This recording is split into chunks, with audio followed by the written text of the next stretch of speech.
कौन है मुकेश सहनी जिसको स्टेपनी समझकर तेजस्वी यादव घुमाए जा रहे हैं, अपने साथ ढोए जा रहे हैं? तो मैं आपको बताता हूं, 2014 में मोदी जी ने उनको बिहार में अपने प्रचार प्रसार के लिए लॉन्च किया था। उसके बाद बीजेपी के इशारे पर उन्होंने 2018 में अपनी पार्टी विकासशील इंसान पार्टी बनाई। उसके बाद 2019 में बीजेपी के ही इशारे पर आरजेडी से गठबंधन कर लोकसभा का चुनाव लड़ी 3 लोकसभा के सीट पर और एक भी सीट नहीं जीते, तीनों हार गई। उसके बाद 2020 का बिहार विधानसभा चुनाव हुआ, आरजेडी से नाता तोड़कर एनडीए में शामिल हो गए, यानी बीजेपी में शामिल हो गए और 11 विधानसभा के सीट पर चुनाव लड़ते हैं।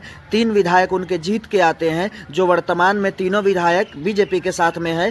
फिर उसके बाद अभी 2024 का लोकसभा का चुनाव आया है, तो फिर मुकेश सहनी जी क्या किए हैं कि आरजेडी के साथ जाकर गठबंधन कर लिए हैं और फिर 3 लोकसभा का सीट पर चुनाव लड़ रहे हैं। और जैसे ही यह लोकसभा का चुनाव खत्म हो जाएगा तो फिर मुकेश सहनी जी आरजेडी से नाता तोड़कर और बीजेपी में चले जाएंगे और बीजेपी के साथ मिलकर फिर